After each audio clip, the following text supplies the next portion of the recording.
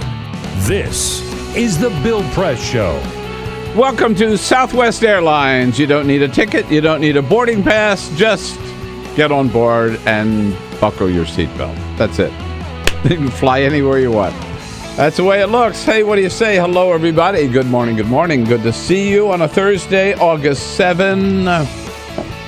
It is the Bill Press Show. We are live in our nation's capital, Washington, D.C., in our studio on Capitol Hill, bringing you the news of the day from Washington, from around the country, from around the globe, and then giving you a chance to tell us what it all means to you. 866-55-PRESS is our toll-free number, or you can send us your comments on Twitter at BP Show and on Facebook at facebook.com/Bill Press Show.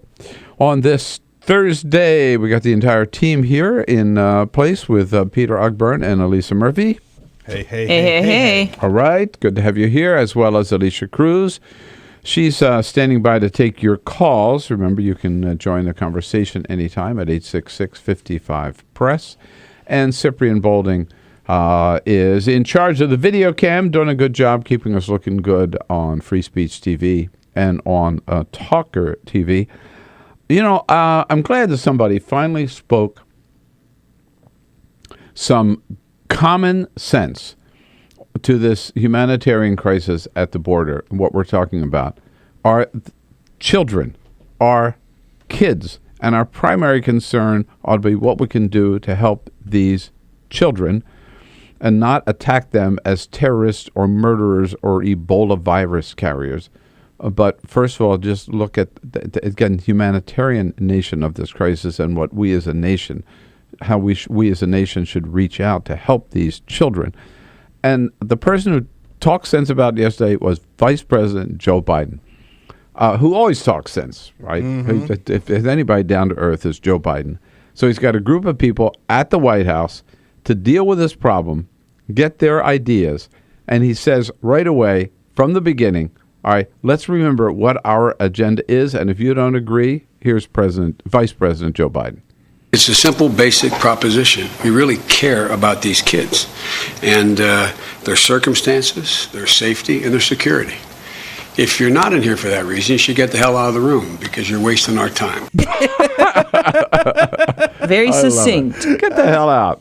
Yeah, right? You know, not to knock Barack Obama, right? Because he's a great orator, obviously. But you want to get a message across? Joe Biden. Send in Joe Biden. Healthcare is a BFD. Yeah, right. You know? I mean, just boom. No doubt about what Joe Biden means. Bottom line. And he says it, right. Hey, very excited this hour. At the top of the hour, we're going to join and meet a candidate for the 14th Congressional District out in Ohio, Michael Wager, Democratic candidate. A little bit later, we'll be talking to Dustin Volz from the National Journal about that big Russian hacking operation. 12 hackers breaking into 350,000 websites or whatever it was. And in the next hour, we're going to talk to the head of the National Foreign Trade Council about this week's Africa Summit and what was achieved. Meet Michael Wager in just a second. But first, this is the Full Court Press. Just a couple of other stories making news. Bill, the panic is over. Apparently in New York, the New York patient who was tested for Ebola came back negative. Oh, my God. Did anybody tell Fox News? Nobody's told cable news, which continues to talk about Ebola and the panic all around the country. The man who has yet to be named, he recently traveled to West Africa. He reported some symptoms that were similar to the Ebola virus, so he was tested immediately. The officials at Mount Sinai Hospital came out and said he is negative. Good to hear. Ebola. So no Ebola patient. The other good news is the two Americans who were brought back from West Africa are responding very, very well to this experimental vaccine. It's not officially approved yet. Yeah. But now that they're doing so well on it, there are efforts now to get that into mass production and get it to West Africa. There you go, yeah. Amazon is now providing same-day delivery to Prime members in select cities. Those cities are Dallas, Indianapolis, New York City, Philadelphia, Baltimore, and Washington, D.C. Really? Here's the deal.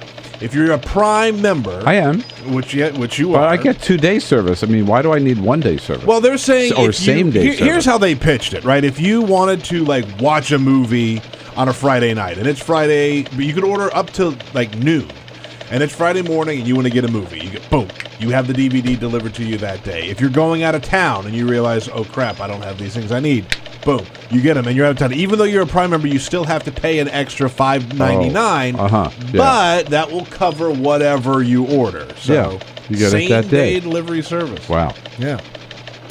And Nationals, we talked a lot about Wilson Ramos in the last hour. That's not the only thing that's making news at Nationals Ballpark. They unveiled a new thing that you can eat at the ballpark. It is called the DMV dog. The DMV, the District Maryland Virginia dog. What is it? It is a foot-long DC half-smoke covered in Maryland crab dip with a layer of Virginia ham on top of it. It costs $12. You can get it at the Grand Slam Grill at Nationals Ballpark. So half-smoked crab dip and Virginia ham. The best of all worlds. I mean, I think they might have named it something else because for me, and I think a lot of people, DMV is the Department of Exactly. I know. the Department of Motor Vehicles and a long line. Yeah, that's right. That's right. No. I don't know how long the line is to get one of these, but... All right, you got it. Thanks to Peter. Yes, indeed. A couple of weeks ago, I had a lot of fun helping out at a boot camp for congressional candidates, which was organized by Christine Pelosi, Democratic activist and good friend of mine from California, San Francisco, daughter of course. And it was held at the AFSCME headquarters in downtown Washington, D.C. There were maybe 8 or 10 candidates, Democratic candidates for Congress all around the country. And one of the ones that impressed me the most was Michael Wager, who is a candidate for Congress from the 14th Congressional District of Ohio. We want you to meet some of these great, outstanding Democratic candidates around the country between now and the November elections. We're going to start today with Michael Wager and tell you how what he's all about and what the issues he cares about and how you can reach out and help no matter where you are in the country. Michael, good to connect again. How are you? Bill, good morning. Right, Thank you for having me on your show, and thank you for being part of the boot camp last week. That was fun, yeah, and I got to tell you, you've been endorsed by AFSCME, I noticed as well, so any friend of AFSCME is a friend of ours. I appreciate those words. Yeah, tell us a little bit about the 14th Congressional District. What part of Ohio and what cities, what's it all about? So the 14th Congressional District is the northeast corner of the state. It's all or parts of 7 counties, including parts of Cuyahoga County, where the largest city, Cleveland, is located, although it's not the city of Cleveland. In fact, it's not any large city. It is a grouping of small former manufacturing towns, rural areas, and suburban areas of Cleveland and Akron. Now, you are the candidate, primaries over your Democratic counties. You move around those counties. What are the issues that people really care about? What are they telling you that that they want you to do when you get to Washington? The issues you hear about in the 14th are consistent with the issues that are talked about nationally and that are reflected in polls. And people are, first of all, concerned, frustrated with regard to the dysfunction in the United States Congress, with the partisan rancor, and what they talk about when they talk about substantive issues are the ones that most affect them, which are economic issues, and for people who are seniors or approaching senior years, they're concerned about the safety of the Social Security program. They're concerned about the safety and the continuance of Medicare, because oftentimes those programs are used as sacrifices on the altar of budget austerity by too many of the Republicans in the U.S. House and in the U.S. Congress. If you're younger, I hear a lot about I can't find a job, or if I do, the wages are inadequate, or if they're students, the cost of education is too high and the debt is too burdensome. Student loans, I'm sure. Right. Yes. Yeah. Now, Ohio is one of the states that under maybe one good thing I can think of that John Kasich has done is he did accept the expansion of Medicaid under the Affordable Care Act, correct? That is correct, and the governor deserves accolades for accepting that within a state assembly that would not approve it. He did it through an administrative workaround, which is really to his credit. Right. Now, so what about the Affordable Care Act? How has it been received in your district? What do you hear about that? Well, it's been, as you know, it's been demonized everywhere, including Cleveland. Last night I had an encounter at an event out in Lake County, which is the most populous of the ones in the 14th, and a small businessman approached me with his wife, who actually works for the Cleveland Clinic, so she understands health care, and he talked about the fact that it was requiring young people to pay a portion of the burden for older people, i.e. the baby boomers coming into the system. It was wrong, and that if government wasn't going to pay for other people's health care, he's okay with changes, but we can't have them, we can't have the Affordable Care Act, or Obamacare as he characterized it, telling people that they need to have insurance and requiring them to pay for sicker people. When I explained to him that insurance risk pools are about spreading risk and cost, just like we do in every state for auto insurance, yeah, he listened a little more closely, but there's already been several years of demonizing what's otherwise a program that covers more people, covers people, as we know, with pre-existing conditions, and some other very, very credible and admirable achievements by this administration and the 111th Congress. Would you have voted for Obamacare? I would have, yes. I think it's, in some respects, still a half measure, but I would have voted for it. Would you invite President Obama in to campaign for you? I absolutely would, and I would do it for two reasons. First of all, he's the president and the leader of my party, and I still do believe that Democrats stand for something different from Republicans. But I'd also want him in the 14th District because I get a chance then to reintroduce him to some of the challenges in my district. Right. Same with Nancy Pelosi? Absolutely, and I'll tell you a little anecdote about Nancy Pelosi. Nancy Pelosi was in just outside my district on the Women on a Roll tour back in June. Yeah. And I was photographed with her, even though I spoke before the bus arrived with her and Rosa DeLauro and the women in the Ohio delegation. And that photograph is now used by my opponent as a fundraising device, which, of course, much like so much of what the Obama administration has done, anything that Nancy Pelosi has done gets demonized. But no, she stands for the things I stand for. I believe if I get a chance to explain why Nancy Pelosi is here on my behalf, that voters will understand. And you are running against a Republican incumbent, David Joyce, correct? That's correct. Freshman. A freshman, right. Will you have a chance to debate the issues with him? Bill, I hope so. Yeah, it's interesting you asked me that this week. We published earlier this week a half-a-page advertisement in the primary newspaper in our primary county challenging him to a debate in each of the 7 counties. We'd issued that challenge last month, and it's now falling on deaf ears. I'm not certain that I will get an opportunity to appear with him in a debate forum anytime between now and November 4th. In other words, he's ducking the debates, is what I hear you. Exactly. I would use the word duck as well. Duck, dodge, you can choose them. Wow. Well, that says a lot, I think, about what he thinks about you, right? He sees you obviously as a threat, and also what he thinks about his constituents, that they are not smart enough to see the two candidates and make the right choice. He has largely spent his 20 months in the U.S. House avoiding voters, not being on the record unless he has to take a vote. So it's, from his perspective, if he can avoid telling voters what he stands for, which I think is to the right of where the majority of the voters are in this district, it's to his benefit. And that's been his strategy from the time he took office. Does the immigration issue reach the 14th Congressional District in any real way? It doesn't, and it does in a very meaningful way, but not one that necessarily affects elections. There are likely in the 14th a large number of undocumented workers because we have large agricultural and greenhouse businesses in this district. Right. Yep. And there is, in fact, a Hispanic community in one of the towns in the 14th. And I am told anecdotally that there are a number of people who are looking for the kind of immigration reform which would bring them into the mainstream of American life. But the immigration issue is not front and center the way it would be in Texas, Florida, or California. Right. And that, of course, is one of the big issues facing the Congress today. You know about the comprehensive immigration reform legislation that passed the Senate with 14 Republican votes, actually, over a year ago. If you were in the House today, would you support that?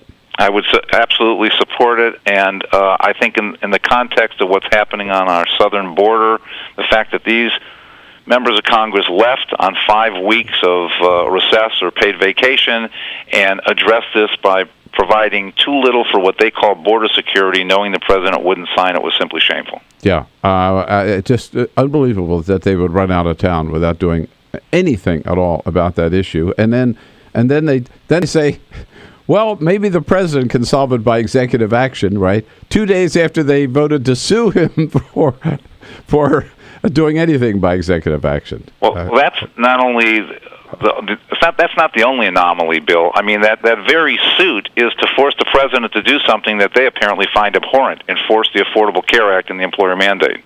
Mm-hmm. Right, something that they said they wanted. Michael Wager, a great candidate for Congress out in the 14th Congressional District in Ohio. How can people find you, Michael, and find out more about the campaign? Well, first of all, our social media presence, our website at michaelwagerforohio.com. We're also very active on Facebook and Twitter. Our Twitter handle is michaelwager14, supported by a lot of progressives around the country. You don't win a race like this, and the only swing district left in the quintessential swing state, simply relying on support here in Ohio. We need support of Democrats and progressives across the country. All right. Hope we can help out on that. It's Wager, W-A-G-E-R, by the way, and it's michaelwagerforohio.com.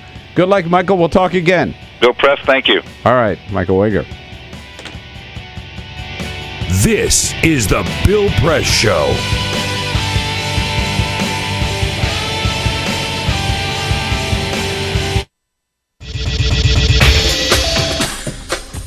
Tune into Free Speech TV for Democracy Now!, a national, independent, award-winning news program bringing you people and perspectives rarely seen on corporate media. Grunt work. Love it, hate it, useful, not useful. Necessary. Our social entrepreneurs are people who have been on the front lines of social change. I've learned so much from talking with them. This is Cafe Impact, and I'm Jonathan Lewis. I will say that I think is a challenge for anyone, especially the new workforce as they come in, is the ability to accept grunt work with grace. The most boring, awful details are the most important elements of doing this work. From the way you save names in your Rolodex to the way you bank and you deposit checks. The truth is, this work isn't glamorous, it's rewarding. You don't go into this for the glamour, you go into it for the impact. And so it takes that determination to do the scut work to actually get anywhere. It can be really challenging in a first job for someone who's coming out of finishing school to have the enthusiasm that they do to make the type of social impact that they've dreamed of. And now they're here in this first job, and all of a sudden they're shouldered with all this grunt work. And they don't understand, and they don't get it, and they're resentful. Talk more about the power of answering phones. Sure, I did that myself, took out the trash, cleaned offices when I had to, and it's all good. There's power in being a good team player and in being somebody who sometimes has to support other people's leadership before you get to have your own moment in the sun. Is it hard to wait? It is absolutely hard to wait, especially if you're an alpha female like I am. I think grunt work can help a new employee build trust internally and teach them the nuances of how an organization is run so that they can have a real good sense of what HR is doing, what finance is doing, what all the other departments are, and that actually makes them a better employee in the long run. So in my role on a daily basis, I literally can be looking at a new venture in software. We could be looking at a microfinance deal. I could be making coffee, taking out the trash, and riding a tractor on any given day. Have you found people who thought it was demeaning that they were given this job, work in the front office and make the coffee when they graduated with all A's from this great university. And, people like that just don't last very long in our world. If your approach to life is that, you're so smart and you're such a fabulous entrepreneur that you can't understand why people aren't giving you opportunities, it's really hard to advance.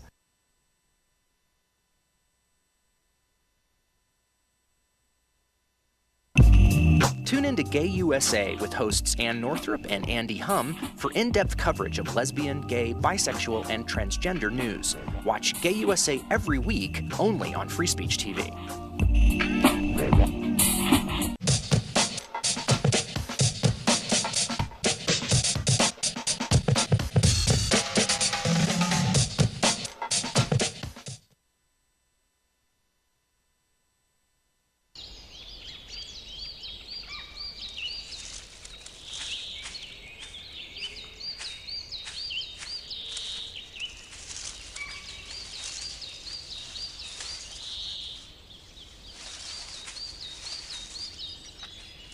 At Earth Justice, we defend the environment in the courtroom. Join our fight. When you take a seat, you take a stand. Earth Justice, because the Earth needs a good lawyer.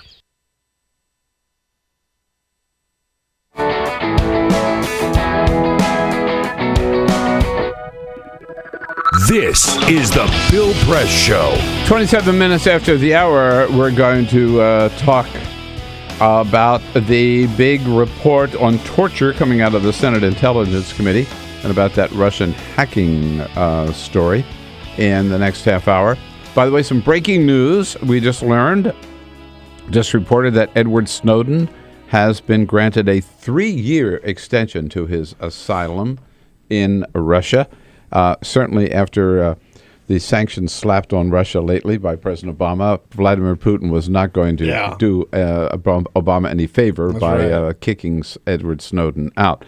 Yesterday, the president, speaking to reporters, talking about whether or not he might take more executive actions. He did say he was bound by the Constitution, but then he said, however, when Congress doesn't act, I will. What I am consistently going to do is wherever I have the legal authorities to make progress on behalf of middle-class Americans and folks working to get into the middle class, whether it's by making sure that federal contractors are paying a fair wage to their workers, making sure that women have the opportunity to make sure that they're getting paid the same as men for doing the same job, where I have the capacity he's going to act. Yep, and good for him. That's what he should do. This is the Bill Press Show. This is my computer. This is your computer. Let's go on the internet. Let's go. Click it. Yes. Okay. I cursor in between the R and the E. Pressing down, I want you to just push the area. She's gonna love me all over again. That's it. Jamaica, here you go. Here we go. Good job. Thank you. Thank you. And I did it by myself. Feel smarter. So, I'm kind of new here, but I've noticed a trend. My human does this funny thing where she goes around and gets all my toys, and then she hides them in that basket by the door. But it's always the same basket, and it's always in the same place. And then she acts so surprised when I find them, but, she's putting them in the same basket. Again. It's like, hello, that's where you put it last time. You were the worst at hide and go seek.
So, same time next week?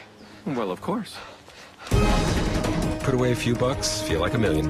For free tips to help you save, go to Feed the Pig.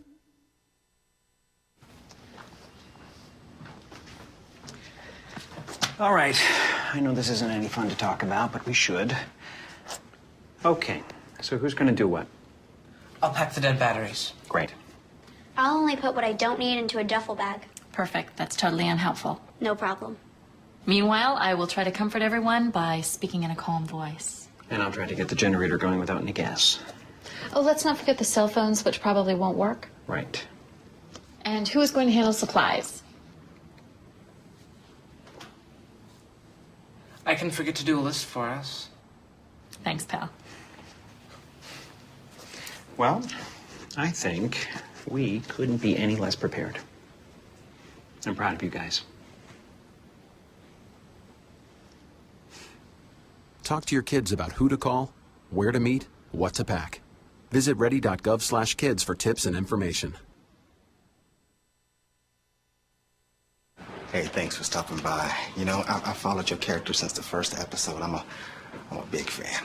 Big fan. Thank you. And listen, your storyline, it makes for incredible TV drama. Thing is, your drug use is very adult content. Too adult for the kids. So I'm gonna have to block you. Oh, man. Yeah. Well, have a good one. You're a nice lady.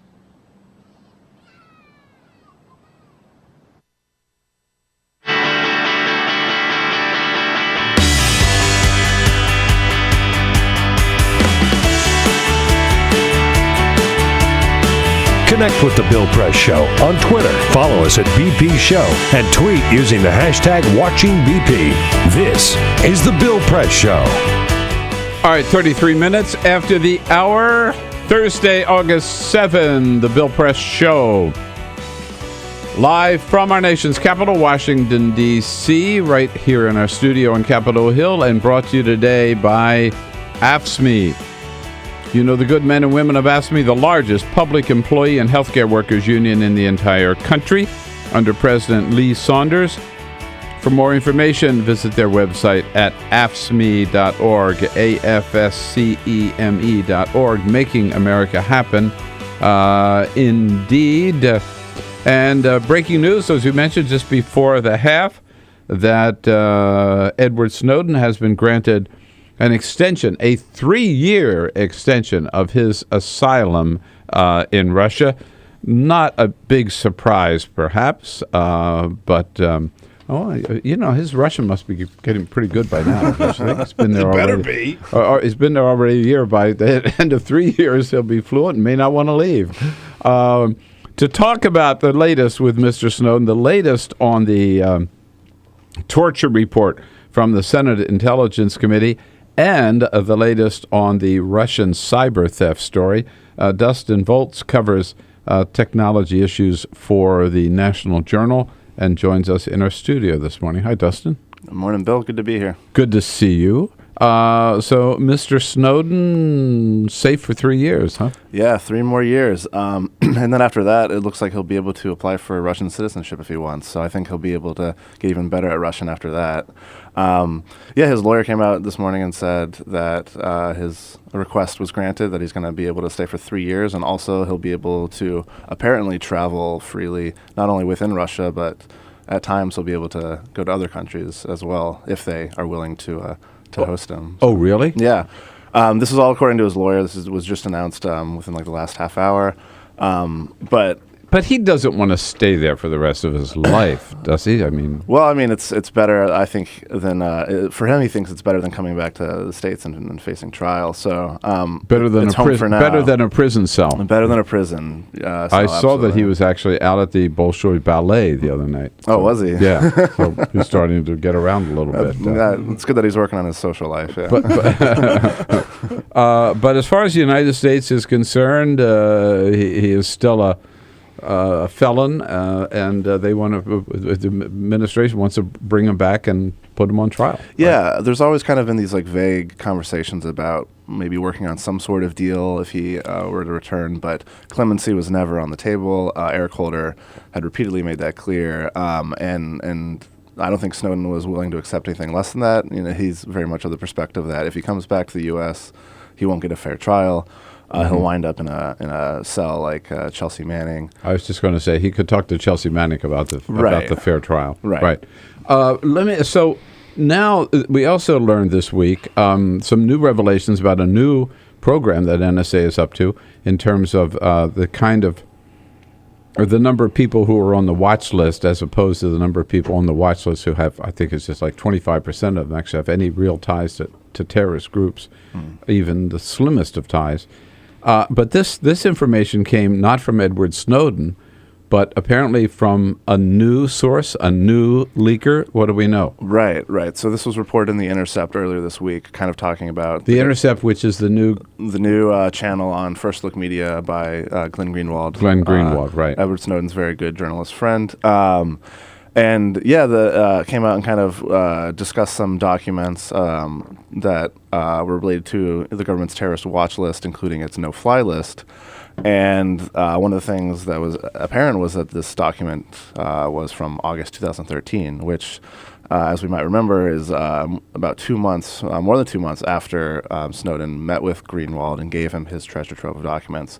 And Snowden presumably has not had access to anything since then. Right. A document more recent than that would be clearly from someone else. And then CNN reported that U.S. officials confirmed that they have another leaker in their midst. So another leaker who apparently is still on the job and still has access to documents. Correct? That's a good question. Presume that, or it's potentially someone who's still working there. I tried to get comments from the intelligence agencies and they declined to speak about it. But it could be someone who left and is choosing to stay quiet. It could be someone who's still there. It's very unclear at this point. But I think it's also worth noting that Snowden is not the only person to leak secrets the government didn't want to have publicly available. There have been something like 7 people charged under the Espionage Act during the Obama administration, which is more than all previous presidents combined. So Snowden kind of gets all the attention, but there have been other people kind of coming out and revealing secrets that Obama's not been too happy about. Right. I would imagine after seeing what happened to Snowden that it would be anyone who was leaking would think twice about coming forward and saying, yes, I'm the leaker, right? I'm the source. Yeah, I think unless they want to live in Russia for the rest of their life. right, and go see the ballet. I don't know. It's a trick. I think Snowden came out for his motivations seem to be that he didn't want other people to be, targeted. That he wanted to be clear what his motivations were, but that obviously comes with a huge trade-off, which is giving up your family and his girlfriend in Hawaii and all that, and he's stuck in Russia. So. Right. So on the CIA front, very dramatic and very unusual for the director of the CIA to actually go before the Senate Intelligence Committee and say, I lied, I spied on you after all, and I'm sorry. And John Brennan still has a job. Yeah. Well, I don't think he said I lied, but he did apologize, and he said that my agency has been spying on the computers that you guys used. Even though we denied that we had ever done it. Right. He certainly denied it, which is a question of whether he did lie or if he was just unaware of what was going on with his agency. Either way, I think it doesn't cast a flattering light on him or the CIA. And so, last week he apologized to Senator Dianne Feinstein. And he said, turns out we have been hacking the computers you guys used to look at our torture methods used during the Bush administration.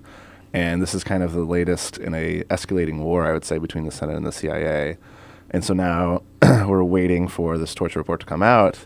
And the CIA and the White House redacted so much of it that Senator Feinstein and others are unhappy with that amount and are not going to release it until they can get answers for why that material is been redacted. So is it the CIA or the White House that redacted the report? Redacted the report really means edit the report and choose which parts of it they're going to black out, right? So you can't. Right. There's a lot of blackout in this report. So CIA or the White House that did it? It went through the CIA for an initial, I guess, redaction review, and then the White House also had its chance to go through it. So both were able to review it.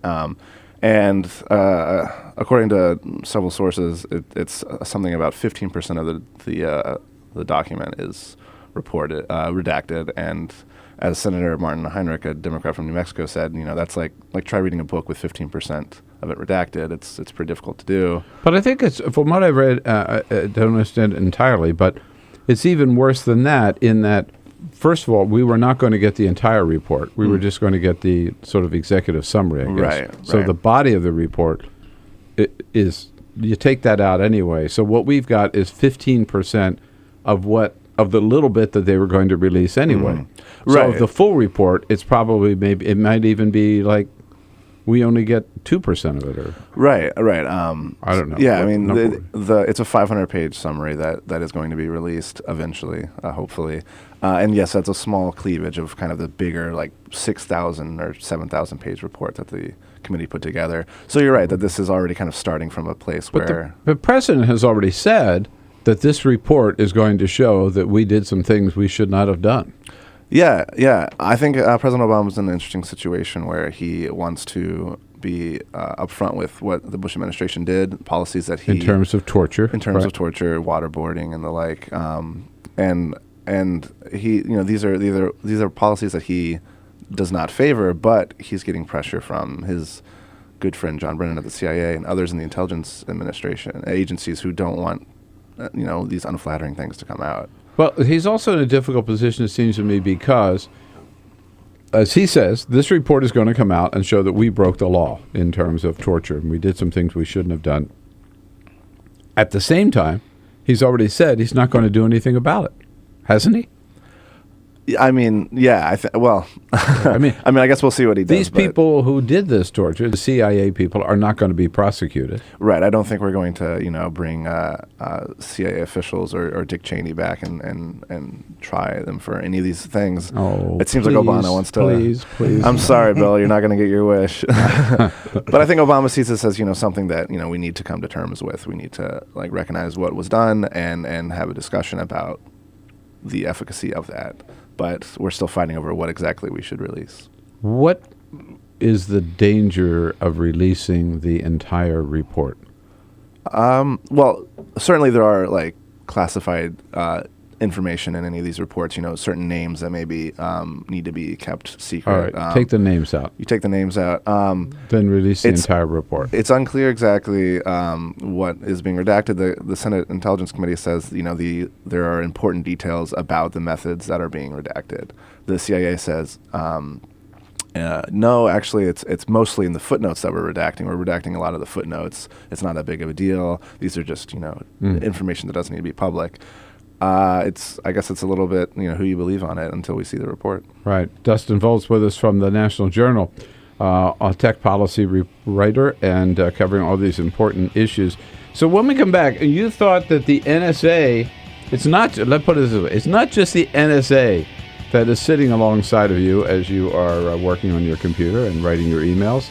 Now we know it's also a group of 12 Russian hackers joining your emails every day. We'll get into that when we come back. Your questions, your comments at 866-55-PRESS. This is the Bill Press Show.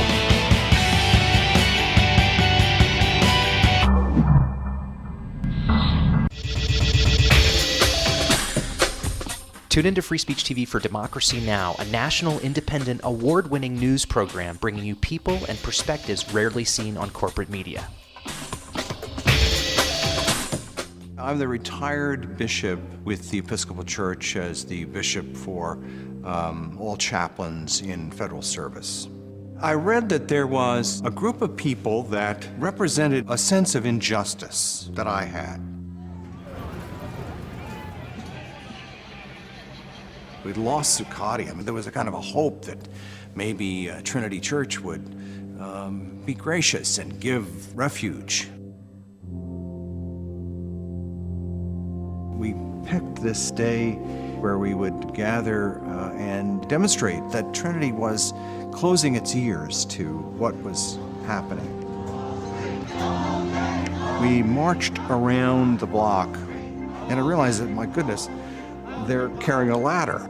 And I thought, well, this is the moment.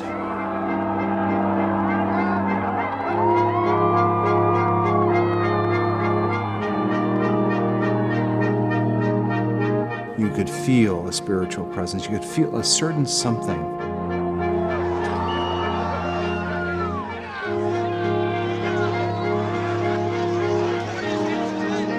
And then the cops came in.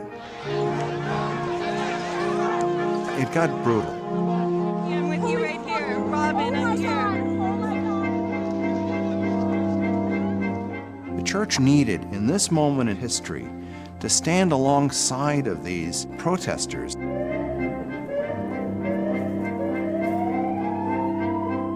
truth of Christ is found in the pews, is found in the institutional church, but it is also found on the streets. It's found in the honesty and the integrity, the insistence of people that you find in Occupy Wall Street.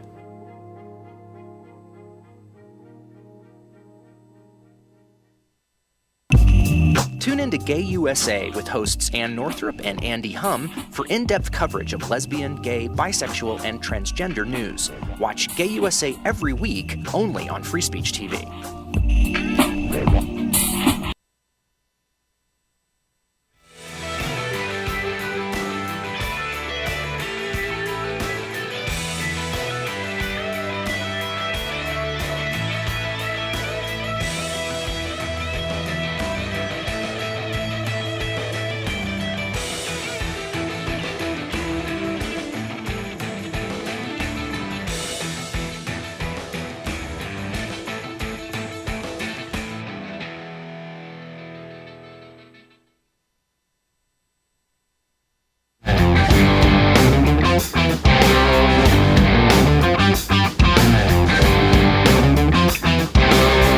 On your radio, on TV, and online.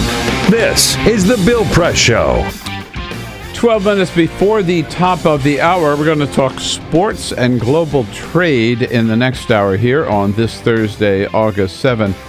Right now, we're talking all kinds of internet-related issues and a big story about cyber theft. Yesterday, Dustin, this little ring of Russian hackers, incredible reach that they had. I mean, the story I saw, 412 hackers were able to break into 420,000 websites and steal username, passwords, etc. for 1.2 billion people. Mm-hmm. Yeah, it's an enormous number. I think it's rather startling when you think about how many people are on the internet and how many passwords that is. Yeah, something like 540 million email accounts or individual persons who have emails are implicated here.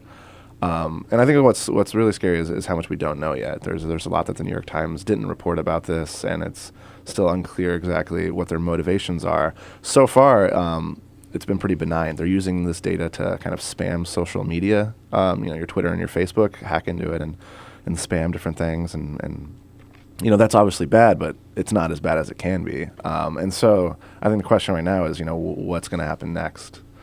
Yeah, and how could they possibly use this information? They could. It's hard to say, and I think the fact that they have passwords, they can definitely get into a lot of different personal data.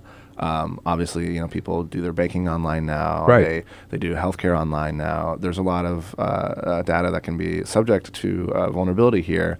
But if people are diligent and they're watching their records and changing their passwords frequently, like they should be, although even I don't do that very often. Yeah, I never do that. I know, that's the number one thing that people always say. Oh, you got to update your passwords all the time. Dude, I can't remember the ones that I've had for 5 years. Yeah. No. It's it's a pain to update it, but it does make a difference. So I would encourage everyone to do that, even you. Yeah, I know. But it's I mean, this is really just like the latest in like an ongoing like deluge of big hacks, that I'd say going back to last year, and they're getting bigger and scarier, and both with governments and these kind of underground groups. Internet's kind of a unsafe place sometimes. Right. Well, if these again, I don't know where the number 12 came from. I guess that New York Times report. But if 12 guys are doing this in Russia, if they can do it, the NSA and the CIA with their capacity can do even more. I mean, so there's no privacy left, not even online. Yeah, I think privacy's probably been dead online for a long time. I think people are just kind of waking up to that reality, though. Yeah, I mean, certainly hackers and governments have tons of data on us, but there's a difference. The government can like drop a drone on you, whereas hackers, depending on what their mission is, can steal your money. They can steal your money. They can maybe. So far, it appears that they just want to spam social media accounts and make some money that way, but. Certainly, it's intent matters a lot here, and hopefully these Russian hackers are not as bad as I think a lot of people suspect. I'm going to go back to this password because I saw the guy, whoever reported on this last night on CBS News, and he said, my advice is change your password every 30 days. I mean, get real. Yeah. Right? And Scott Pelley, who is not very loose as an anchor, anyhow, I mean, he said, are you kidding? He said, I can't remember the ones I have now. Seriously? Yeah. I tried to use the same password all the time, but they say that's like the worst thing you could do. I'm not saying I do anything different, but that's what I've been told. Tough, you know what? Yeah. Because it's impossible to remember 10 or 15 passwords. But sometimes you have to have a different password because you need like a number or whatever. And those that are different, I keep in a little file. Yeah. Because I'll never remember them, and then I can go back and look, right? But every month, how could you possibly do that? They don't have these apps. I downloaded one that I don't use, that you can keep all of your passwords in one place that you don't forget them. I downloaded it, and I've never used it. But if someone hacks that, then you're screwed. What if someone hacks the app? Yeah. Damn. Right. Yeah, I don't think that's probably foolproof. But so you're this vaunted tech policy writer for the National Journal. What's your advice about how to protect your privacy online? Well, I think updating privacy does matter, and using different. I think for your 2 or 3 really important things, you should have different passwords than your Facebook or your Twitter. And those should maybe be a little more challenging to hack. Use numbers, use different symbols. There's also a growing number of people, though, who say that passwords don't even matter anymore online. That with the way that 2-step verification works with your phone and other checks on hacks, that it's not a matter of whether or not you have the password, but if you have these steps in place. So if you're using Gmail, make sure to get your 2-step verification checked, because if someone does hack into it and change your password, they won't be able to confirm it without having your phone. So right. Okay. Oh my. Scary world. I guess. Man. Or just accept, again, that everybody knows everything about you. And there you go. Scary world indeed. We'll leave it at that. Dustin Volz. Thanks so much, Dustin, for coming in today. Thank you. I appreciate it. Okay. We'll be back and give you a look at the president's schedule today as well. This is the Bill Press Show.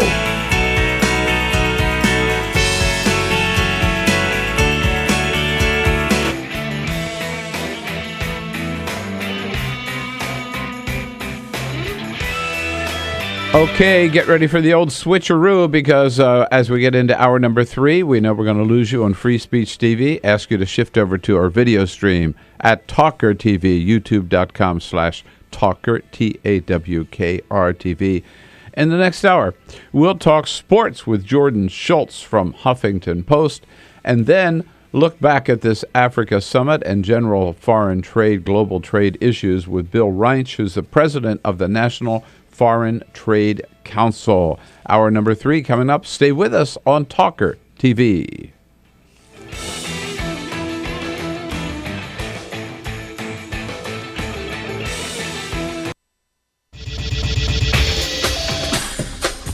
Tune into Free Speech TV for Democracy Now!, a national, independent, award-winning news program bringing you people and perspectives rarely seen on corporate media.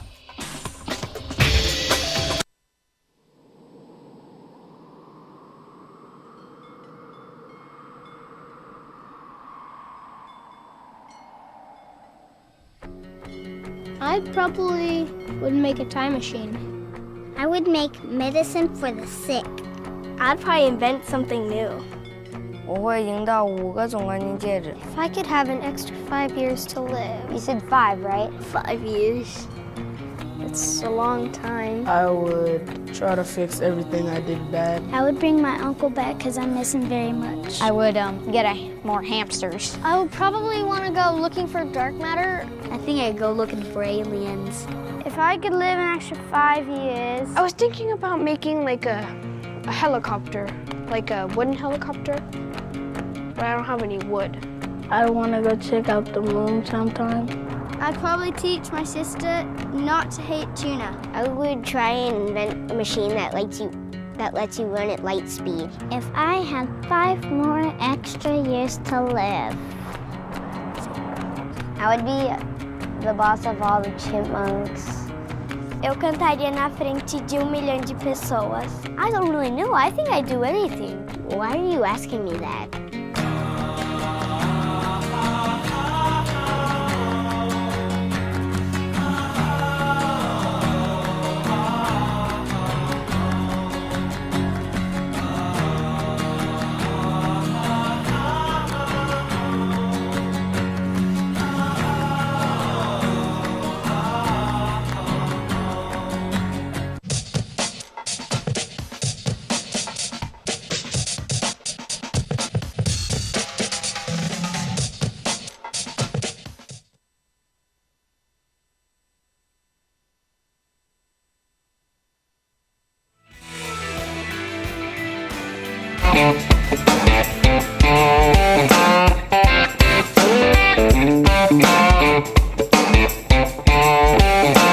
This is the Bill Press Show. Well, after running around like crazy with the Africa Summit, the president has a pretty light schedule today. A big bill signing at 11 o'clock, 11:20 actually, over at Fort Belvoir, Virginia. He's going to sign the Veterans Administration Reform Bill. Senator Bernie Sanders and Congressman Jeff Miller will be there with him, of course. This afternoon, he meets with his senior advisors late this afternoon. That's it for the president's public schedule today. At 12:15, we have our briefing with Press Secretary Josh Earnest in the briefing room at the White House. When we come back, sports with Jordan Schultz from Huffington Post. This is the Bill Press Show.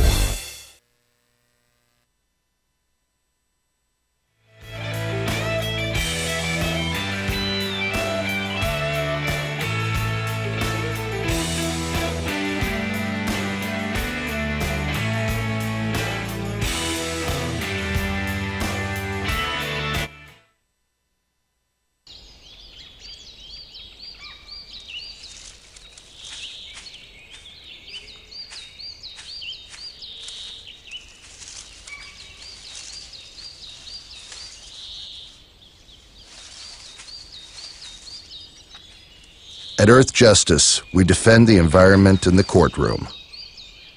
Join our fight. When you take a seat, you take a stand. Earth Justice, because the Earth needs a good lawyer.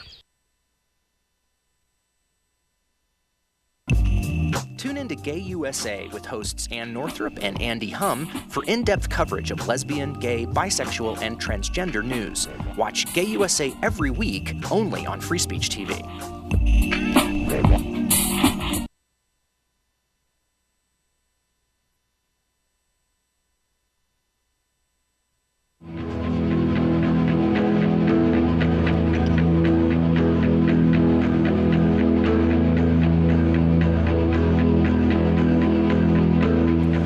West here reporting from Houston, Texas for Climate Desk. Now, one of the biggest uncertainties in climate science right now is the role of clouds.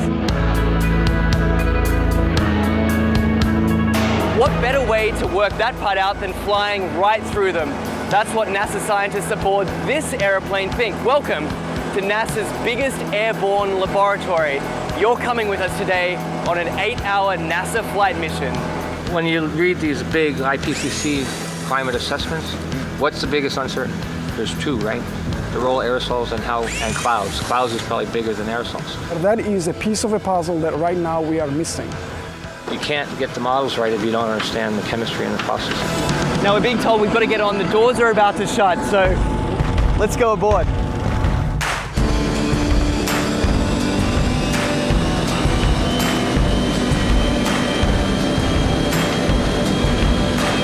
Every time you turn on the weather, every time you hear a climate change prediction, that information has to come from somewhere. And it starts by getting sucked out of the air from planes like this.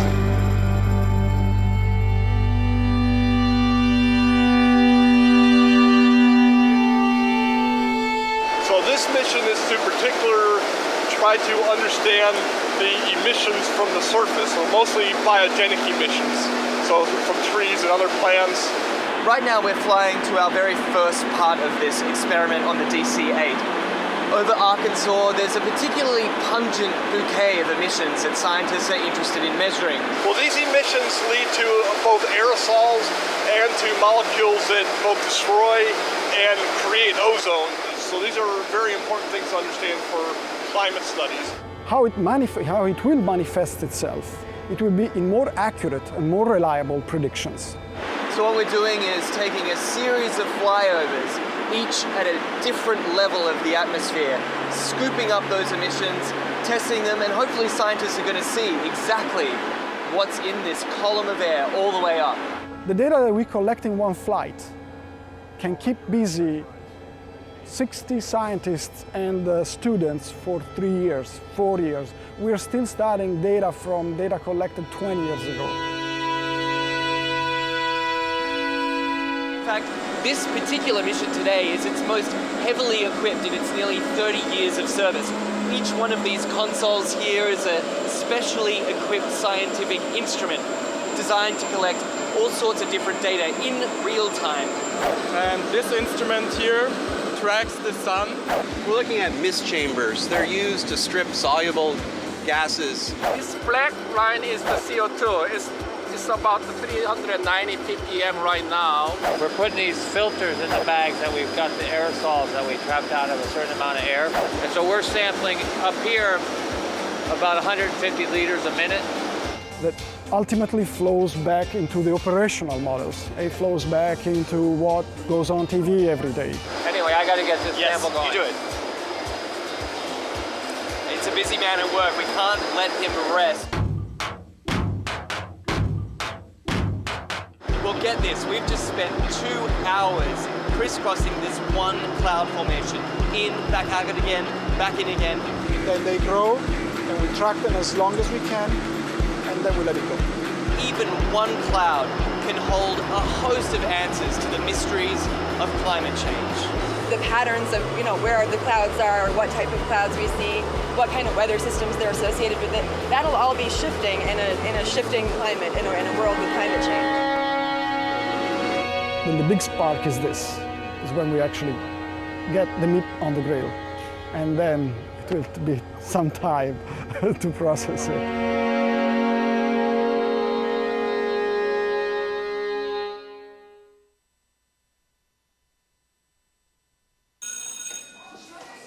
Don't look at me. Your hair's a bit frizzy today. Aww, you should pick that up. Oh, you're such a dork, loser. Here, let me help you with that. Oops. Every day, kids witness bullying. Oh, look, your crush is looking at you. Poor you. They want to help, but don't know how. See, no one here's gonna help you, because no one Teach your likes kids how to be more than a bystander. Visit stopbullying.gov. If you drive buzzed, it could cost you around $10,000. You'll face major legal fees, major fines, and steep insurance penalties. You could lose everything. Nothing kills a buzz like getting pulled over for buzz driving, because buzz driving is drunk driving. When some people struggle with their mortgage payments, they become frozen, petrified. Not knowing what to do, they do nothing. But the people who take action are far more likely to get the most positive outcome. Making home affordable is a free government program. Call now to talk one-on-one with a housing expert about the options that are right for you. Real help, real answers, right now.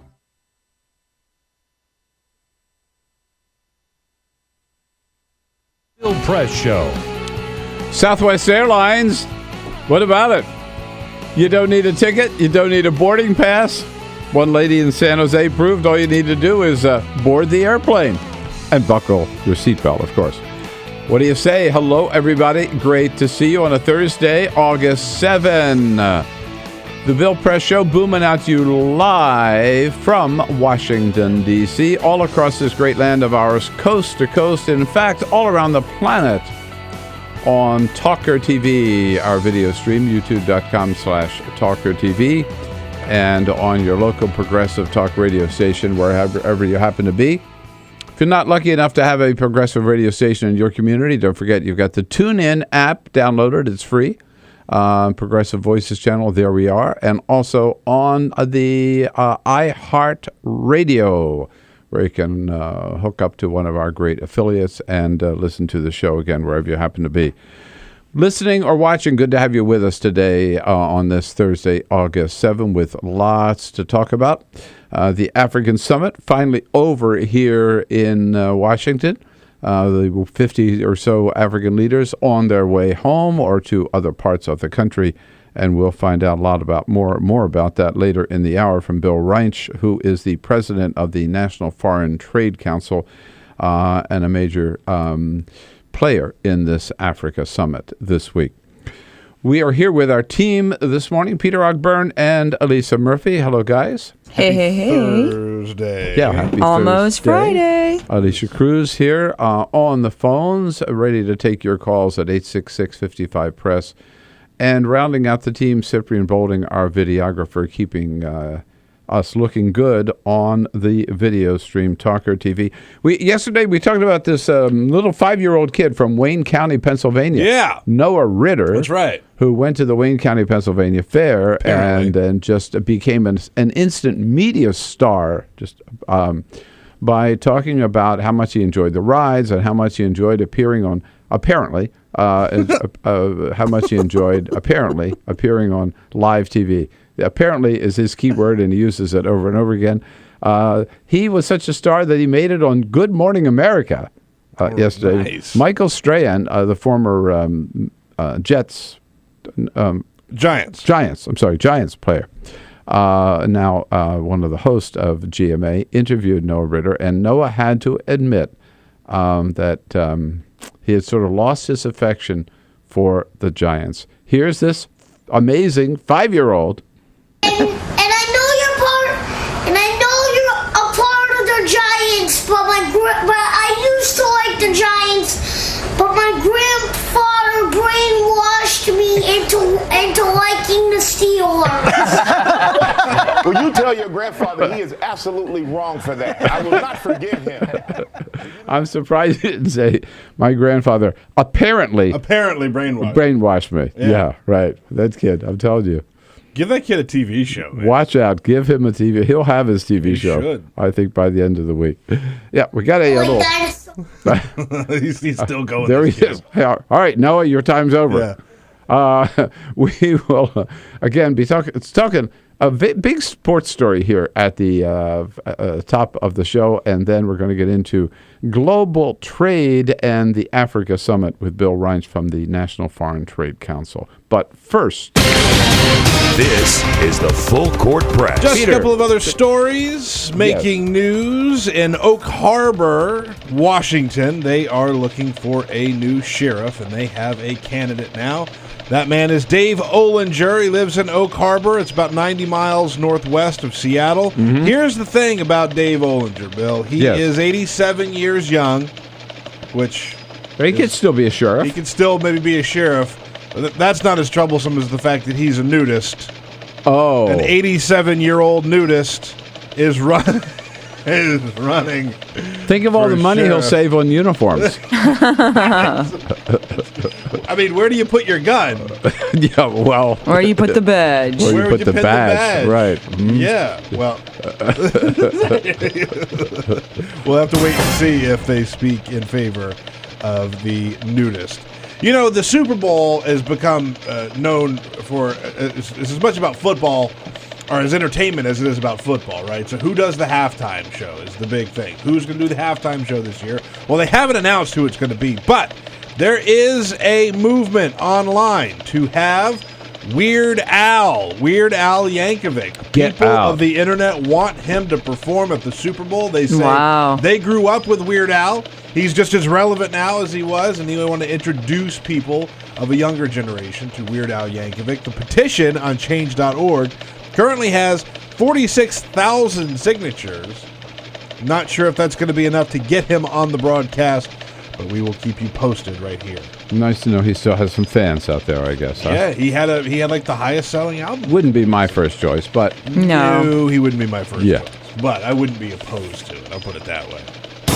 And on Reddit, a man shared a very funny story that has gone viral and people are talking about. This man went into a Burger King, and behind him was a bratty child who kept saying to his mother, "I want some effing pie." What? The kid was about 7 years old, and his mother kept letting him say, "I want some effing pie." So the man asked the cashier, "How many pieces of pie do you have back behind the register?" The woman said, 23 slices of pie. So the man bought all of them. Oh, my and goodness. sat back and waited for the mother and child to try and buy some pie, only to have them tell him, we're all out of effing pie. That's wrong. I'm with that guy. I love that the guy did that. Street justice for this little kid. I wonder what he called the guy. Yeah, really. There you go. All right, here we go. Yes, 13 minutes after the hour. I know unusual for us to start with the sports because I'm not such a great big sports fan, but this story, this is more about sports. This is about sports and about family and about priorities, and it is real, and it's happening this week here in Washington, where our Washington Nationals, what's our record now? It's a little over better than 500, right? Now, yeah. And we're all hoping that they're going to make the playoffs and make the series. And they have a very critical test this week with the Mets, one of the better teams, and one of the teams that the Nats sometimes have a hard time with. They're a team that could, exactly, give them a little bit of trouble. Well, in the middle of all of this, Wilson Ramos, the catcher, has disappeared. He is taken off. He is AWOL. Well, absolutely that's not quite true. But he's absent. He is taking advantage of the 3 days that he gets as a Major League Baseball player for paternity leave. He and his wife had their first daughter this Tuesday. On Tuesday morning, he drove her to the hospital. And he's got the right to take 3 days off, and he's taken all 3 days off. And he's gotten a lot of heat from people saying, wait a minute, you're up with the Mets, up against the Mets, and the Nats really need you. We in Washington need you. How dare you take time off? But Wilson Ramos has said, no, I'm taking all 3 days, and you're just going to have to get along without me. And apparently, the Nats are able to do so because last night they beat the Mets 7-1. Yeah. Right? Yeah. So that's just one of the big sports stories out there these days that we wanted to check in with Jordan Schultz, our good friend who is a sports columnist for the Huffington Post and also co-host on NBC Sports Radio of Culp and Schultz. Hey, Jordan, good day. Good morning to you. Bill, same to you. How are you, my friend? All right, good to have you with us. So we were just talking about this, the Wilson Ramos story here in Washington, D.C. Yeah. He's getting a lot of flack for taking these 3 days off. Did he make the right decision? Yeah, I think he did, Bill. And this is the second time this has happened recently. And you know what? For me, this is his decision. And, he has an opportunity right now he has 3 days, and that's the rule. And he's going to take that. He's exercising exactly what he's allowed to do. And for me, this is really a no-brainer. It's the first time, he's had a child. He's 26 years old, and I believe he said something about a balance between his job and his life. And I have no problem with him doing this. What I was struck by is that the management had no problem either, right? They said, yep, we'll bring somebody else in as a backup catcher, and then you just take the time. Yeah, they didn't give him any grief about it, at least not publicly. How about and I think from what I would imagine that it would be the same in the private conversations as well. The fact that this is an opportunity where you can send a message as well to your players that this is an organization that's more than just baseball. And I think you look at the Lerner family, the owners of the Nationals, and they've tried to make that happen before. And he said, has Wilson Ramos, that he appreciates it. So I'm all in favor of it. Do you think the other players are okay with it too? I haven't talked to anybody yet about this, but I believe from previous experiences that I would be stunned if anybody really had a problem in that clubhouse with this bill. I mean, this is one of those things where you just want somebody to make the decision that's right for him and his family. And like I said, Wilson Ramos, 26 years old, first-time parent. I think this is what you would want and expect from a young man. Jordan Schultz is with us from Huffington Post sports columnist. Now, Jordan, I was surprised to learn this morning, I couldn't believe this, but last night, let me go back. A month or so ago, we were all talking about, and so excited about the World Cup. I mean, I personally watched all or part of 7 different World Cup matches, and I really had World Cup fever. And we're all talking about how, would this continue? Would Americans continue to be fascinated with soccer? And then I learned this morning that last night was the MLS Major League Soccer All-Star Game. I didn't see any coverage of it whatsoever, Jordan, right? Did you? Yeah. No, I didn't. And I So much for World Cup fever, right? Yeah, I just think when you consider the fact that that the World Cup, it galvanized soccer and non-soccer fans. And yes, no question about it. It really did. And you start to see the ratings for the U.S. Bill being higher than the World Series, higher than the NBA Finals. But I think the biggest difference now is that unlike in England or in other countries, France, Italy, Spain. Those regular seasons, they play such a prominent role. Those are their NFL. Okay, so until the MLS becomes something where it's a must-see TV for the regular season, not just the World Cup. For me, it's just really hard to understand or to say that soccer is going to be a top 3 sport in America. Is that because we don't have the level of players that they have? They've got all the best players and we don't have, or just American people don't like the game? No, I think we've made great strides. I think there's a couple things. One, we don't have the infrastructure built to create those superstar players.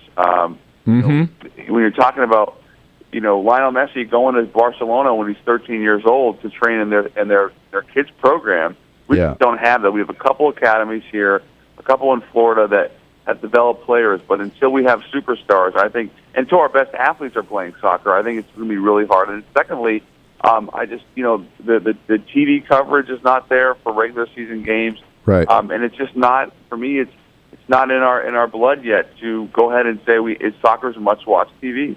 Yeah. One other thing I want to ask you about, Peter Ogburn, our executive producer here in the studio, big Spurs fan. Yeah, man. And Spurs making smartest team in basketball. Well, they proved it this week. They made a great decision this week. Jordan, tell us about it. They really did.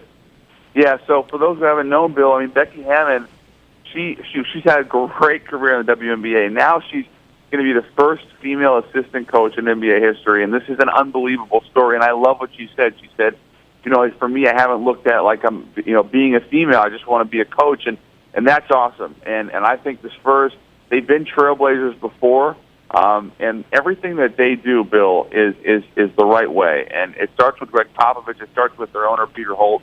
It goes all the way down, and I love what they've done. I don't know if hiring female coaches is going to be imminent right now for other teams, but the Spurs are trailblazers, and everything they do is successful. And I would be stunned now if this doesn't at least lead the way down the road at some point for this to happen again. What I'm happy about is that, I mean, Greg Popovich is probably certainly one of the top 5 coaches of all time, basketball coaches of all time. So it's not like it's some experiment that some team is trying and maybe they end up not having a great record or they could, pin it on the fact that they have a female coach. This is one of the greatest teams in the NBA. And they made a statement like this and put themselves on the line this way to say, hey, it doesn't matter. We like smart coaches. Mm-hmm. Yeah, and you know what's awesome about it is that, like you said, Peter and Bill, Greg Popovich, I think he's one of the top 3 coaches ever. And I think the reason what separates him is that he's willing to go ahead and take chances.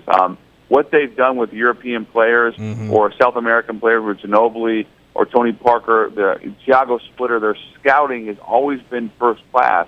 But now to go out and hire Becky Hammond, not because she's a woman, but because Greg Popovich literally and truly believes that she can help that staff, to me, says it all. And I think the Spurs doing this, I really hope it helps the NBA and helps teams, not be so tunnel vision that they have to hire male coaches. Yeah, no, absolutely. Good for them, good for her, and good for the world of sports, good for the NBA. Hey, Jordan, always good to talk to you. Thanks so much for your time this morning. Okay, thank you, Bill. Talk to you soon. All right, talk to you again soon. HuffingtonPost.com, where you can find sports columnist Jordan Schultz. This is the Bill Press Show.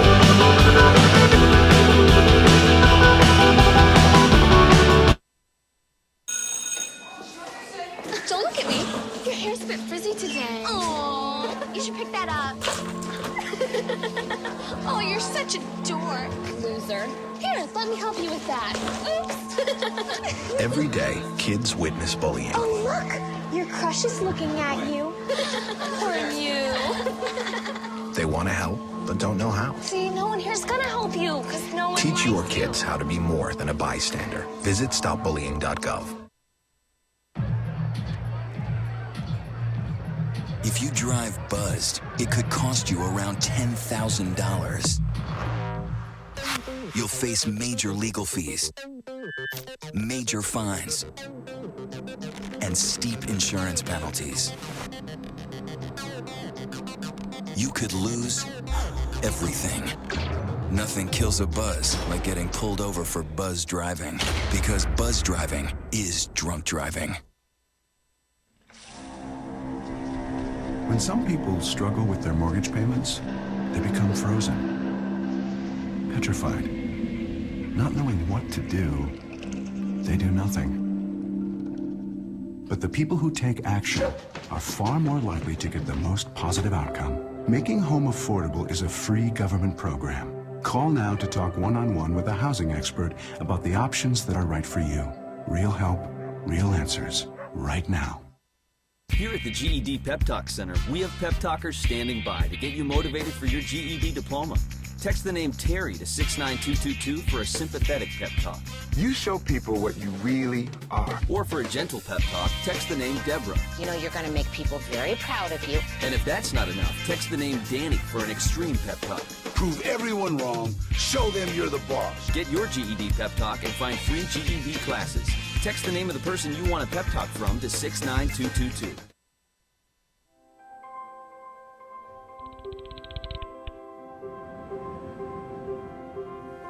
Did you see the world differently?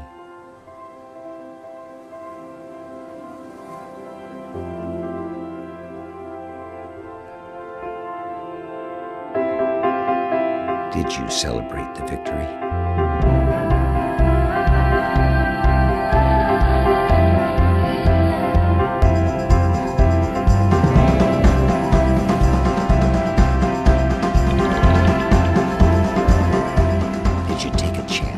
So today, I state clearly and with conviction America's commitment to seek the peace and security of a world without nuclear weapons. Did you stand up against our greatest threat?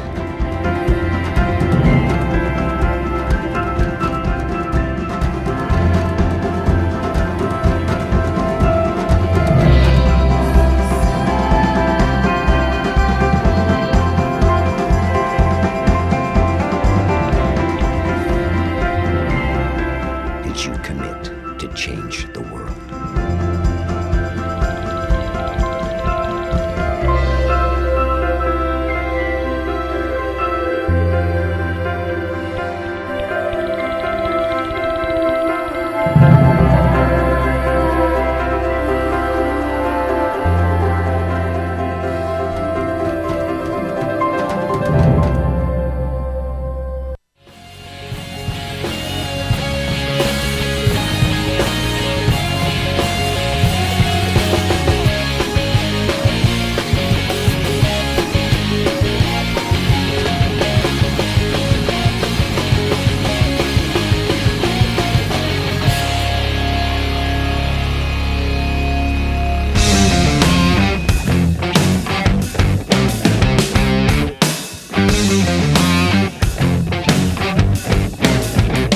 This is the Bill Press Show. 26 minutes after the hour now, global trade and the Africa Summit with Bill Reinsch, who's the president of the National Foreign Trade Council, coming up in the next segment. President Obama yesterday with an unusual news conference at the State Department, actually, in the big State Department auditorium, and he was asked about whether or not he plans to take any more action by executive order. And the president made it very clear yesterday that he is bound by the Constitution. There's only so much he can do, but with the powers that he's got, he will not hesitate to do what he can. What I am consistently going to do is wherever I have the legal authorities to make progress on behalf of middle-class Americans and folks working to get into the middle class, whether it's by making sure that federal contractors are paying a fair wage to their workers, making sure that women have the opportunity to make sure that they're getting paid the same as men for doing the same job, where I have the capacity to expand some of the student loan programs that we've already put in place so that repayments are a little more affordable for college graduates. I'm going to seize those opportunities, and that's what I think the American people expect me to do. President says he is not going to hang back, not going to hesitate to act where he can. And you know what? Congress gives him no choice. He's made it clear he would prefer to work with Congress, but where Congress will not act, the country cannot just stand still. So expect some more executive action, particularly on immigration, global trade. This is the Bill. So this is my computer. This is your computer. Let's go on the internet. Let's go. Click it. Yes. Okay. I cursor in between the R and the E. Pressing down, I want you to just push the period. She's gonna love me all over again. That's it. Jamaica, here you go. Here we go. Good job. Thank you. Thank you. And I did it by myself. Feel smarter. So, I'm kind of new here, but I've noticed a trend. My human does this funny thing where she goes around and gets all my toys, and then she hides them in that basket by the door. But it's always the same basket, and it's always in the same place. And then she acts so surprised when I find them, but, she's putting them in the same basket. Again. It's like, hello? That's where you put it last time. You were the worst at hide and go seek.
So, same time next week?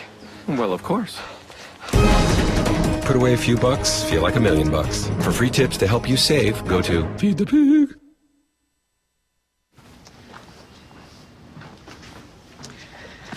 All right. I know this isn't any fun to talk about, but we should. Okay. So who's going to do what? I'll pack the dead batteries. Great. I'll only put what I don't need into a duffel bag. Perfect. That's totally unhelpful. No problem. Meanwhile, I will try to comfort everyone by speaking in a calm voice. And I'll try to get the generator going without any gas. Oh, let's not forget the cell phones, which probably won't work. Right. And who is going to handle supplies? I can forget to do a list for us. Thanks, pal. Well, I think we couldn't be any less prepared. I'm proud of you guys. Talk to your kids about who to call, where to meet, what to pack. Visit ready.gov/kids for tips and information. Hey, thanks for stopping by. You know, I followed your character since the first episode. I'm a big fan. Big fan. Thank you. And listen, your storyline, it makes for incredible TV drama. Thing is, your drug use is very adult content. Too adult for the kids. So I'm gonna have to block you. Oh, man. Yeah. Well, have a good one. You're a nice lady.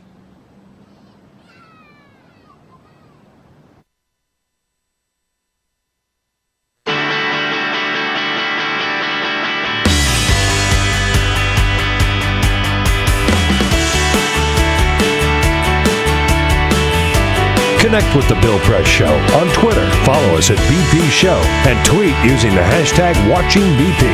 This is The Bill Press Show. 33 minutes after the hour now. It's Thursday, August 7. Good to have you with us today. We're coming to you live, coast to coast, on your local progressive talk radio station, on the TuneIn app, on iHeartRadio, and worldwide on our video stream, TawkrTV, youtube.com/TawkrTV. A lot of excitement in Washington, D.C. this week with the first ever Africa Summit. The President of the United States welcoming the leaders of up to some 50 African nations here to talk about trade opportunities and business opportunities for American companies on the African continent. One person here who represents, or one organization, represents and working with American companies on foreign trade opportunities. The National Foreign Trade Council, whose president, Bill Reinsch, joins us in studio this morning. Mr. Reinsch, it's nice to see you. Happy to be here. Thanks for coming in. You were part of this summit with your companies represented. Considered it just ends today, so maybe, but already considered a success, do you think? Well, just having the focus on the continent is a success. And, you know, the value of an event like this is it makes everybody pay attention. You're doing a segment on it. Right. You know? Had there been no event, probably no segment. Believe me, we would not have been talking about it. Right. So it's a way to focus attention, gather people in. For big companies, which are the ones I represent, this is not a new discovery. I mean, they've been looking at Africa. There's a constant search for the next big thing. Mm-hmm. China was the next big thing in the 90s and the early part of the last decade. We all thought India was going to be the next big thing after that. I think people are beginning to look at Africa as the next big thing. It's got a lot of potential, very fast growth. You hear that, right, that these economies, Africa, so many of the countries or economies are growing at the same time. You hear about so much unrest and so much violence and so much civil war in several Central African countries. Yes. So that's got to be and look at Northern Africa too. That's got to be a concern as well. The lack of stability, right? Yeah, you kind of have to. There's a tendency, particularly when there's a summit, to say, look at one big thing, look at the continent. You have to take it apart because there's a number of countries of real instability and serious problems. South Sudan, Central African Republic, Mali, which is settled down a little bit, Libya. But there's other parts where none of that is happening. From an economic point of view, I think the two biggest problems are lack of infrastructure and corruption. If you're going to make something there, you need to be able to get it either to the market to sell it or back home to put it together if it's a part.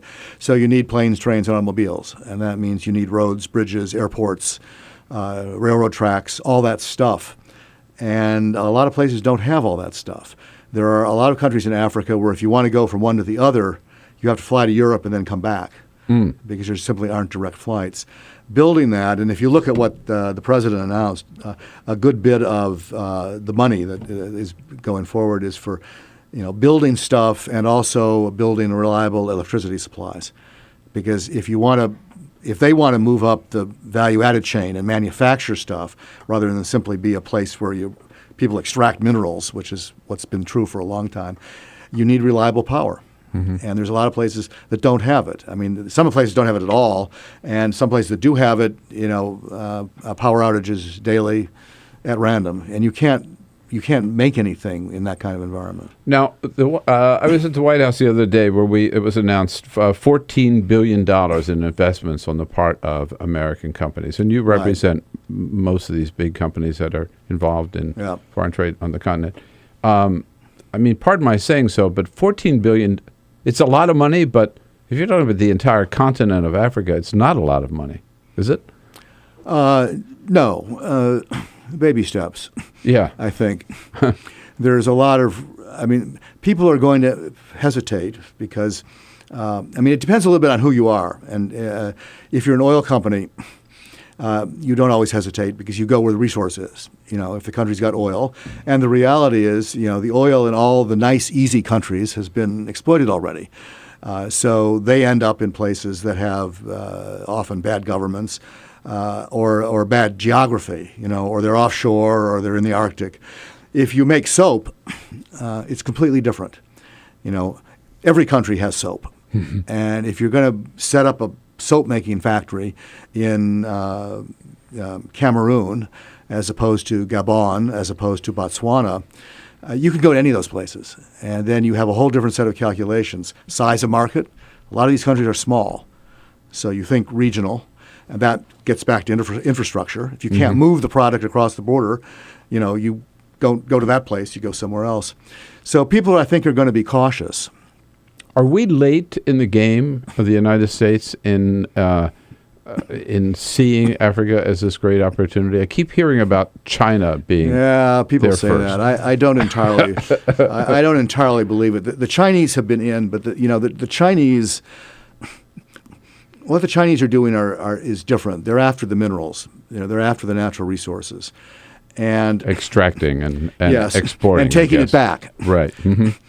And what the Africans are discovering is, for corrupt governments, it's attractive because the Chinese don't attach any strings to their business, and they're not. We have a Foreign Corrupt Practices Act, and our countries, our companies don't bribe because they'd be in trouble in the United States if they did. The Chinese don't have that problem. But what countries, some of them in East Africa, have discovered, the Chinese have come in and said, "We'll build you a railroad for free." And as long as we can use it to take they discover diamonds out of what they do is they build the railroad from the port to the gold mine. Yeah. And that's it. And they import Chinese workers to build the railroad. So there's not a lot of job creation, and there's a lot of mineral extraction, and a lot of money in the pockets of corrupt officials. That's about it. And if you go to some countries, they're beginning to see that it's not, that it has short-term advantages, but it doesn't produce the kind of growth and job creation and development that they want. So we're behind them in getting there, but I think we offer better deals. Mm-hmm. How important is the Ex-Im Bank to the companies that you work with in terms of their global trade? It's absolutely huge, and you ask, I think, because there's a debate going on about that. Yes, which I think is one of the most peculiar debates I've ever seen. This is one of the few government agencies that actually makes money and returns money to the Treasury, and why people want to get rid of it is beyond me. For our companies, it's critical. Markets are not perfect. If you're going to build a $2 billion power plant, for example, or reconstruct an airport for $500 million. Winning that bid has a lot more to do with the terms that you offer. Nobody pays cash up front for a power plant. Mm-hmm. It's all financed. So the terms of financing are absolutely critical. And if the Chinese, to take a good example, because they don't adhere to the international rules about this, come in and say 20-year interest-free loan or 20-year, no payment back for 10 years and then 2%, and we're at market rates, or we can't get financing from private banks, we're toast. Sure. Even though we have a better product and we might even have a lower price. You can't compete at that. Right. The Exim Bank, and every developed country has a bank, every one of them. China has a bank. They all do this. And they do it. It's not unlike what the other side argues. You're not going to find a lot of private banks who will finance a nuclear power plant. This is a big risk for a lot of reasons. And government steps in, I think, very properly in these situations and fills a market gap. It's absolutely critical. And the Exim Bank, my understanding, and Chairman Fred Hochberg is a friend of mine, but the bank historically has always been bipartisan support, strong Republican support, and yet it's the Tea Party today that is leading the opposition to it, and yes. and creating these problems in Congress where I'm not sure that it will be reauthorized. It's not. Where are they coming from? I mean, the business community, the chamber, the National Association of Manufacturers, the Foreign Trade Council all support extension of the Exim Bank. Where's the opposition coming from? From the small government people, and I think the people who believe that this is a chance to show that just because they're conservative doesn't mean that they're in business's pocket. It's a way that they think they can be sort of open about it. It's not a new debate. I spent 20 years on Capitol Hill, most of them for Senator Hines from Pennsylvania. And throughout his tenure, he was the main Republican on this because he either chaired or was the ranking member of the committee that did, subcommittee that did Exim Bank. And he was one of its biggest champions, partly because Pennsylvania is one of its biggest beneficiaries. And if you look at the deals yesterday, all these locomotives the GE is selling to Africa, they're all made in Erie. Oh, really? In Grove City, yeah. It's a huge thing in Pennsylvania. But he used to have arguments in the Reagan administration. One of his biggest arguments was with Dave Stockman when he was OMB director, who said, it's the bank for rich companies. It's the bank of Boeing, the bank of Westinghouse. Well, number one, it isn't. And number two, Boeing has like 22,000 suppliers. And those are small, medium-sized companies. So it's the bank of everybody. But even then, you had conservatives saying this is corporate welfare, and it was never. There was never as many of them as there are now. Yeah, that's the difference. I didn't realize it was. That goes back a long way. Goes back. But we always won. Yeah, well, so people didn't pay any attention this time because you've got leadership on the House side. Kevin McCarthy coming out against it. All of a sudden, it's a closer call than it used to be. Bill Reinsch is with us. He's president of the National Foreign Trade Council. We're talking Africa Summit and global trade in general. And what about the president's expressed desire this week to do something about the practice called inversion? All of those issues coming up. If you want to join the conversation, 866-55-PRESS is the toll-free number. We'll be right back. This is the Bill Press Show.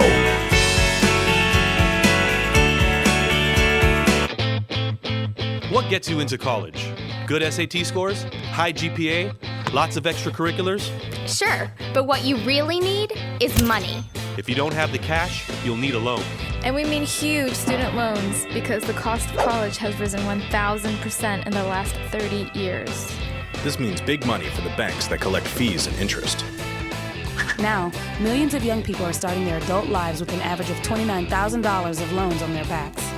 Altogether, we're talking $1.2 trillion in student debt. And more people are finding it impossible to pay them back. Welcome to the student debt crisis. The increasing demand for higher education and cuts to state funding gave colleges a huge incentive to keep inflating prices. I graduated about a year ago, currently in $35,000 of debt. I I am in debt about like $25,000. I owe $23,000. I owe over $50,000 in student loans. 38.8 million Americans owe money on a student loan. And the biggest names in banking are making huge profits off the booming student loan industry. Sallie Mae, the largest provider of private student loans, made $949 million last year. They only give you about 6 months to look for a job. You have to start paying back the loan. It's very pressuring, especially nowadays. It's very hard to find a job. Over half of the students graduating in 2012 could not find a decent paying job. They either had low-wage jobs or unpaid internships or were unemployed altogether. So you can't make the payments. You start incurring late fees, which makes the loan even harder to pay off. And it stays with you for years, even decades. Right now, a third of the people who started repaying their loans are delinquent or in default. That's 13.7 million people, more than the populations of Chicago, New York, and San Francisco combined. Worse, it's not just the borrowers who are in trouble. Many loans require co-signers. So if the student is unable to pay, that co-signer, a father, a mother, or a grandparent, is now on the hook. Even a grandparent's Social Security benefits can be garnished to pay the loan. We should have an answer to this. If you get really behind in your car payment or your credit cards, you can file for bankruptcy. But Congress has made it nearly impossible to discharge student loans through bankruptcy. Big institutions make big profits while students try to make ends meet under crushing debt. Is this how we want our education system to work? The whole point of going to college is to get the career you want, but lately that's been discouraged because no one can afford school. You get a job just to pay off your student loans. We need higher education, not higher debt. Sign up to end the student debt crisis at higherednotdebt.org.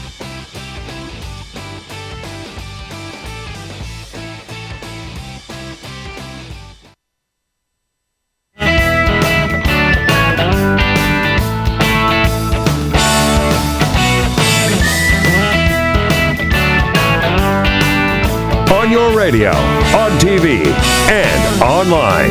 This is The Bill Press Show. All right, it's 12 minutes before the top of the hour, Thursday, August 7. A lot of talk about global trade, world trade this week in Washington. And we are joined by a real player in that area. Bill Reinsch is the president of the National Foreign Trade Council. In studio with us. How long's the Foreign Trade Council been around? We're 100 years old this year. This is our centennial. Wow. We were founded in a meeting with Woodrow Wilson in 1914. To help assist American companies in exporting global markets. East Coast shippers and manufacturers met with Wilson in the White House, and he said, you ought to start this thing. And they went down the street to a hotel that's been torn down, and they started it. For the first 50 or so years, the big deal was they had an annual convention. So pre-radio, pre-TV, that's how you found out what was happening. You all went to New York for 3 days and, talked to your colleagues. We stopped doing that a long time ago because now we have everything's online. The last vestige is an annual dinner. And we're still in New York, but our main office is now down here, and we're a traditional trade association. Now, I want to ask you about inversion, because there's been a lot of talk about this at the White House, and the fact that Jack Lew, the Treasury Secretary, the other day said that since Congress has failed to act, that the president might do what he can by executive order to stop companies from the way it's been described to me. And Josh Earnest, the press secretary, yesterday had sort of a hard time. He himself admitted he's a layman when it comes to this. It's complicated. Is that a big American company might merge with or buy a smaller foreign company and then make the foreign company sort of the head of the company, so that they would be paying taxes under a European rate or foreign country rate as opposed to an American rate. And I saw this morning that in the New York Times that could cost the United States as much as $20 billion in lost revenue. So is that true? And if so, why are your companies doing it? Well, full disclosure, my companies are some of the ones that are doing it, number one, just so you know where we come from. To put it in simple terms, if I told you that if you moved to Florida, you could cut your income tax in half, would you think about that? Florida? No. frankly. South Carolina. Pick another state. Okay, yes. You pick another state and you got me. Right.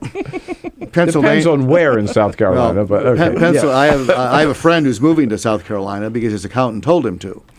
Really? For tax purposes. This is kind of the same thing. America now has the highest corporate tax rate in the world of any developed country, 35%.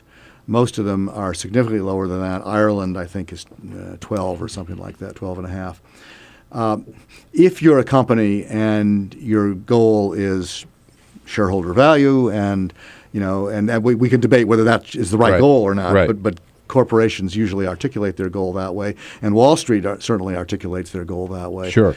If you can do things that will lower your tax rate from 35% to 15%, you have to take that seriously. And moving offshore, and what moves is sort of corporate headquarters. The jobs don't all move. The workers don't move. Mm-hmm. The factories, stay wherever they are. Some of them are abroad. Some of them are here. Companies have to take that seriously. I think the corporate response to what the president has said is, it's not anybody's first choice. Nobody likes to leave the country. We have a tax system that's out of whack. We have a rate that's too high. Everybody says that. The president said that. We need tax reform. The company's view is if you're going to do tax reform, you ought to do it comprehensively. You ought to do individuals. You ought to do companies. You ought to do all these problems together. Because if you don't, we're going to end up paying for everything else. Right. If you try to do it piecemeal. But the consequence of that, of course, is if you say you have to do everything, then you get into congressional gridlock. Right. And that's where we are today. And the president has said he preferred this as part of a general overall tax so would reform. We. And so would you. Right. I have to ask this question. Of the 35% rate, corporate tax rate, what do most companies don't pay anywhere near 35%, though, do they?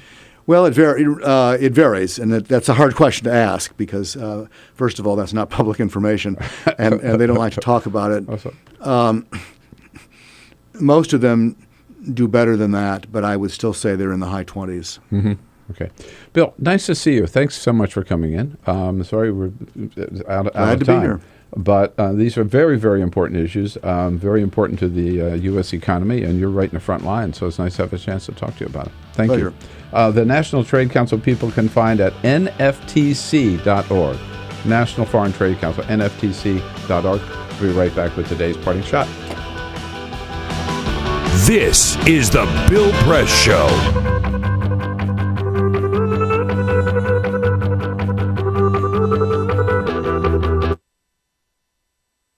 It is possible to read the history of this country as one long struggle to extend the liberties established in our Constitution to everyone in America.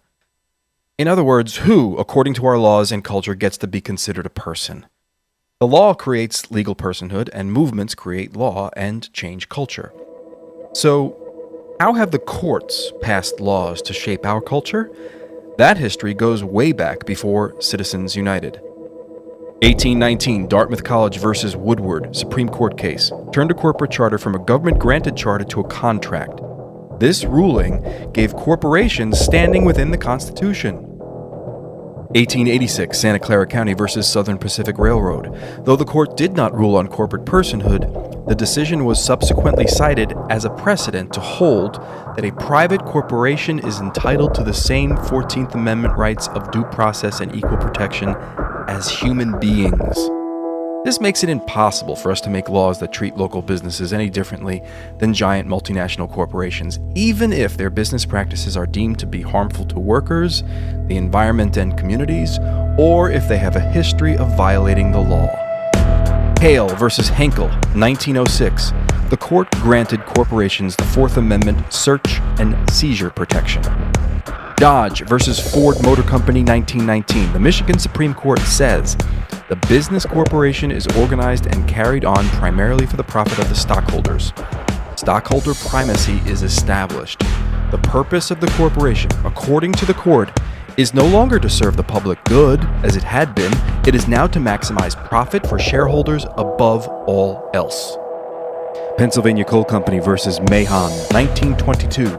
Corporations get the Fifth Amendment takings clause, meaning If you pass a regulation that impacts a corporation's ability to make a profit, that is deemed a taking, and they can sue for the right to future profits lost. This creates a chilling effect, and local and state governments become much more hesitant to pass laws in the public interest for fear that corporations can claim loss of potential profits that cities and states will be on the hook to pay. Buckley versus Vallejo, 1976. The Supreme Court rules that spending money to influence elections is protected under the First Amendment, in effect saying that money is speech. Citizens United versus Federal Election Commission, 2010. Today, the Supreme Court of Chief Justice John Roberts declared that because of the alchemy of its 19th century predecessors in deciding that corporations had all the rights of people, any restrictions on how these corporate beings spend their money on political advertising are unconstitutional. The court's ruling threatens to undermine the integrity of elected institutions across the nation. It's a rejection of the common sense of the American people.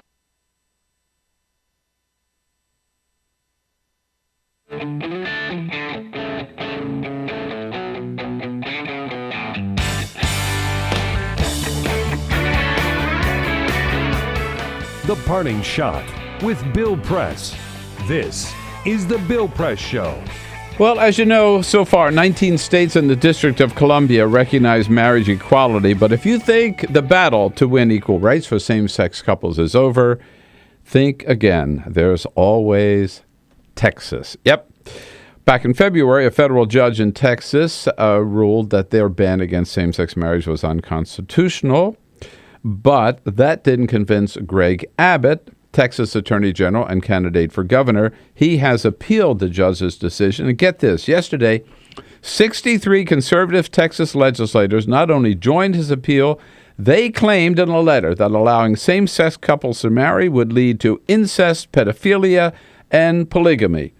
Next step, they argue, would be allowing grown-ups to marry children or their dog or their horse or their goat, I guess. And in addition to the candidate for governor, that list of 63 includes the Speaker of the Texas House and the Republican candidates for lieutenant governor and attorney general. And just think, we laughed when Rick Perry said that Texas might secede from the Union. Maybe that wasn't such a bad idea after all. We'd be better off without them. Folks, have a great day. We'll see you back here again tomorrow. This is the Bill Press Show.